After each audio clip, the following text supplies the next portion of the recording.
السلام علیکم. ابھی بیک گراؤنڈ میں ایک میوزک چل رہا تھا, دل دیا گلاں کران دے روز روز. ہم بھی کچھ دل کی باتیں واجد صاحب سے کر رہے ہیں. بات کچھ کرنی تھی ان سے کریٹیوٹی پہ نا. تخلیق کر کے انسان خوش کیوں ہوتا ہے؟ اب یہ بہت سارے لوگ کہتے ہیں کہ تخلیق ایک آپ کے اندر کی چیز ہے. ہاں ویری گڈ, ٹھیک ہو گیا. مگر تخلیق ہمیشہ انفرادی ہوتی ہے. ٹھیک ہے. جب وہ بہت سارے لوگ اسی چیز کو تخلیق کرنے لگ جائیں نا تو وہ تخلیق نہیں رہتی, پھر وہ کریٹیوٹی انوویشن بن جاتی ہے. پھر آپ ویری گڈ, وہ کمرشلائز ہو جاتی ہے. جی کمرشلائز ہو جاتی ہے کہ اگر ایک بندہ ویلاگر بن گیا تو ساری دنیا ہی ویلاگر بن یار, اور بھی کوئی نیا راستہ ڈھونڈو تو وہ اس طرف بھی چلے جاؤ. یا ایک آرٹسٹ بن گیا, دوسرا بھی آرٹسٹ بننے جا رہا ہے مگر وہ کچھ نیا تو کرے. ہاں نیا کرے, اسی کو فالو کرے گا تو پھر وہ اس کی چھتری کے نیچے دبا رہے گا. تو کریٹیوٹی ڈیمانڈ کرتی ہے کہ آپ کچھ نئے کی تلاش میں رہیں ہر وقت, اور یہ بیس کرتا ہے آبزرویشن کے اوپر. آبزرویشن کے اوپر مشاہدہ کیسا ہے آپ کا؟ مشاہدہ کیسا ہے. ٹھیک ہو گیا, ٹھیک ہو گیا. جتنا آپ زیادہ یا ڈفرینٹلی چیزوں کو آبزرو کرتے ہیں اتنی ہی آپ کی کریٹیوٹی بہتر ہوتی ہے. ٹھیک ہے, ٹھیک ہے. فار ایگزامپل آپ اگر چلے جائیں, جیسے لوگ گھومنے پھرنے جاتے ہیں, ٹورزم کی بات کرتے ہیں, تو وہ سارے لوگ ایک ہی راستے سے سیف الملوک دیکھنے چلے جاتے ہیں. صحیح. اور ایک ہی ویو سے سارے تصویریں کھینچ لیتے ہیں. بہت کم لوگ ہوتے ہیں جو اس کے اس پار جاتے ہیں اور کہتے ہیں کہ میں نے وہاں سے دیکھنا ہے اس کو. اوہ مائی گاڈ, وہ جنونی قسم کے ہوں گے. بس وہیں سے کریٹیوٹی شروع ہو جاتی ہے. ہاں تھوڑا جنون ہونا چاہیے, جنون ہونا چاہیے, پیشن ہونا چاہیے, جذبہ کہہ لیں. ٹھیک ہے, لیکن ہٹ کے کام کرنا مشکل ہو جاتا ہے کیونکہ بندہ کنفارمسٹ ہوتا ہے. کنفارمسٹ یعنی معاشرے کی رنگت میں اپنے آپ کو رنگنا چاہتا ہے. وہ بس پہلے تو شروع میں یہ کرتا ہے. ایک بچہ ہوتا ہے, پیدا ہوتا ہے تو وہ آس پاس کے رویوں سے سیکھتا ہے اور وہی بن جاتا ہے. کریٹیوٹی کا احساس کب اس بچے کے اندر آئے گا, یا ہمارے اندر کریٹیوٹی کا احساس پہلا سا کب پیدا ہوتا ہے؟ جب آپ اپنی روٹین سے باہر نکلیں. تو روٹین جو ہے نا وہ آپ کی کریٹیوٹی کو مار دیتی ہے. ہاں روٹین ایک ہی. Very good. اسی لیے جو ٹریولر ہوتا ہے وہ اپنے کمفرٹیبل زون سے باہر نکلتا ہے تاکہ وہ اس کی آبزرویشن بڑھے اور اس کے جو ایکسپیرینسز بڑھیں. وہ چیلنج لیتا ہے. ٹریولر دیکھتا ہے کہ اس کو پتہ ہی نہیں ہوتا کہ میں نے یہاں سے فلاں جگہ تک جانا ہے. اگر وہ فرسٹ ٹائم جا رہا ہے تو کوشش یہی ہوتی ہے کہ ہر جگہ, بہت کم لوگ ایسے ہوتے ہیں جو بار بار ایک ہی جگہ جاتے ہیں. اچھا, اس میں میرا ایک سوال ہے, بار بار ایک جگہ جانے سے کیا آپ کو وہ انسپریشن, وہ موٹیویشن تخلیق کی ملے گی, کچھ لکھنے کی یا فوٹوگرافی کرنے کی ایک جگہ سے مل سکتی؟ بالکل ملتی ہے. آپ ایک ہی کتاب کو پڑھیں. آپ نے جب میٹرک میں پڑھا ہوگا ایک کتاب کو, فار ایگزامپل آپ نے 6 دفعہ پڑھی ہے. جب میٹرک میں پڑھی تھی, کیا جو اب آپ نے پڑھاتے ہوئے اسٹوڈنٹس کو پڑھی تو وہی فرق تھا؟ وہی چیز تو نہیں ہوگی نا, کیونکہ آپ کا ایکسپیرینس چینج ہو گیا. اب آپ اپنا یہ ایکسپیرینس اس کتاب کے اوپر اپلائی کرتے ہوئے اس کو پڑھ رہے ہیں. ہاں یہ بات ٹھیک ہے, یعنی آپ گرو کر گئے. آپ کا چیزوں کو دیکھنے کی اپروچ بدل گئی. آپ نے فہم کے نئے درجات طے کر لیے. ٹھیک ہو گیا. ایک آخری سوال یہ ہے کہ جو تحریر ہے وہ بھی تو ایک کریٹیوٹی کی شکل ہے. آپ کی ایک میں نے تحریر پڑھی تھی, وہ کسی تاریخی بلڈنگ کے حوالے سے تھی. اس میں بہاؤ بھی تھا, اس میں ایک نا تاریخی داستان بھی تھی اس بلڈنگ کے بارے میں. اس میں جو کلچرل ایک ہوتا ہے نا اس زمانے کی آواز, وہ بھی میں محسوس کر سکتا تھا.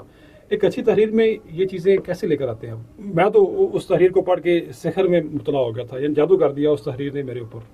اچھا, مجھے وہ یاد نہیں ہے. بہرحال جو آپ کہہ رہے ہیں کہ کچھ ایسا ہوا ہے, اگر ہوا ہے تو میں آپ کا ممنون ہوں. اچھا, آپ کو وہ پسند آئی. مگر میں لفظوں کی دنیا والا بندہ تو نہیں ہوں, نہ مجھے کوئی زیادہ بولنے کا عادی ہو چیزوں کے اوپر. تو ہماری دنیا رنگوں کی دنیا ہے. اچھا, لائنوں کی دنیا ہے. ٹھیک ہے. تو جیسے ایک آرٹسٹ مصور وہ رنگوں کے ذریعے کچھ تخلیق کرتا ہے, تو ایک ادیب ان کو لفظوں میں ڈال دیتا ہے. ادیب کا کام مشکل نہیں ہے, وہ امیجنیشن کریٹ کرتا ہے. آج کل فوٹوگرافی آ گئی, وہ آسان ہے. ڈائریکٹ فوٹو لو, انسٹا پہ لگا دو اور کام آسان ہو گیا. بندہ خود ہی اس کو سمجھتا رہے اور پرکھتا رہے. نہیں, یہ اس میں مشکل آسان والی بات نہیں ہے. اگر آپ اس کو کہیں گے نا کہ یہ آسان ہے اور یہ مشکل ہے, تو وہ ہو سکتا ہے آپ کے لیے ہو. ہاں ٹھیک ہے. تو اچھے ادیب, اچھے مصور بھی گزرے ہیں. اچھا, اصل مختلف میڈیم ہے ایکسپریشن کے نا. جی. تو ہم یہ کہہ سکتے ہیں کون سا میڈیم زیادہ اسٹرانگر ہے, مضبوط ہے یا اچھا ہے؟ یہ ہر بندے کے لیے مختلف ہوگا. دیکھیں, ووکیبلری ہمارے پاس وہی ہے. اردو کی بات کرتے ہیں نا. جی جی ٹھیک ہے. تو ہمارے پاس ایک ہی ووکیبلری ہے, صرف جو نیا آنے والا ہوتا ہے نا وہ لفظوں کی ترتیب بدل دیتا ہے. یا اس میں تھوڑا فلسفہ سنا سکوں تو فلسفہ یہ ہے کہ جو آپ کے اندر کا انسان ہے وہ کیا محسوس کرتا ہے اس چیز کو, اس فن پارے کو دیکھ کے, یا اس فن پارے کو تحلیل کرتے ہوئے آپ اندر کی دنیا کتنی شامل کرتے ہیں اس کے اندر, وہ اس کو منفرد اور ممتاز کر دیتا ہے. وہ لفظ آپ کے تجربے میں ڈل جاتے ہیں, پہلے وہ کسی اور کے تجربے میں تھے. ہاں ٹھیک ہے, لیکن جو زور بیاں اس کے اندر ہے یا اس کے اندر جو احساسات کی دنیا آپ بساتے ہیں الفاظ کو استعمال کرتے ہوئے, وہ آپ ہوتے ہیں پھر. یعنی ہر ایک کی, جیسے آپ نے کہا, ہر ایک کی جو قوت مشاہدہ ہے وہ مختلف ہو سکتی ہے, اور لکھنے کی صلاحیت, پینٹ کرنے کی صلاحیت, یہ سارا کچھ ہر بندے کا مختلف ہوتا ہے. جیسے آپ ڈرائیونگ کرتے ہیں, میں بھی ڈرائیونگ کرتا ہوں, آپ کی ڈرائیونگ سکلز اور ہیں, میری ڈرائیونگ سکلز اور ہیں. ٹھیک ہے, دونوں ہی ڈرائیور ہیں ہم. اس سے تو یہ پھر آئیڈیا ہوتا ہے کہ رب تعالیٰ نے ہر ایک بندے کو منفرد اور یکتا پیدا کیا ہے. بالکل ایسے ہی ہے, اس کو خود پہچاننا چاہیے اپنے آپ کو, اور جس اسکل میں وہ بہتر ہے وہ پھر اس پہ اپنی محنت کرے. بالکل اس کو کرنا چاہیے جو اس کو لگتا ہے کہ جس چیز میں وہ منفرد ہے. ہر بندہ عارفن مولا نہیں ہو سکتا, ایسے تو بہت کم لوگ نظر آتے ہیں جو ہر کام کرتے ہیں, مگر آپ کو اپنی جو صلاحیت ہے کام کرنے کی, سم ٹائم میں نے ایسے بھی دیکھے ہیں ہمارے پاس یہاں اسٹوڈنٹ انجینئرنگ کر کے آ گئے اور یہاں پہ آگے انہوں نے کہا سر وہ میں نے جو کیا تھا نا وہ میں نے اپنے گھر والوں کے کہنے پہ کی تھی, میرا اس میں انٹرسٹ نہیں تھا, اب میں ایک اینیمیٹر بننا چاہتا ہوں, میں ایک آرٹسٹ بننا چاہتا ہوں. ٹھیک ہے, تو یہاں سے آگے اس نے دوبارہ سے ڈگری کی. ٹھیک ہو گیا. ایک اور آخری سوال ہے کہ پہلے وقتوں میں سائنٹسٹ یا جو وہ تھے نا بڑے لوگ یا جنہوں نے تاریخ کا رخ موڑا, وہ پولی میتھ تھے. پولی میتھ سے مراد وہ ایک ہی وقت میں مختلف شعبہ جات میں مہارت ان کی تھی. تو آج کل ہمارے پاس وقت بہت تھوڑا ہوتا ہے, ہم تو ایک شعبے کے بارے میں بھی کم از کم جان رہے ہوتے ہیں اور دوسرے شعبے کے بارے میں جاننا اور مشکل ہے. یہ جو کریٹو فیلڈ ہے نا, اس کے اندر آپ کو ہر شعبے کے بارے میں جاننا ضروری ہے. اچھا, تاکہ آپ اس اسکل کو یا اس چیز کو استعمال کر کے اپنا اظہار کر سکیں, کیونکہ الٹیمیٹلی سب چیزوں کا تعلق تو سوسائٹی سے ہی ہے نا, اسی کو سرو کر رہے ہیں. ہاں ٹھیک ہے.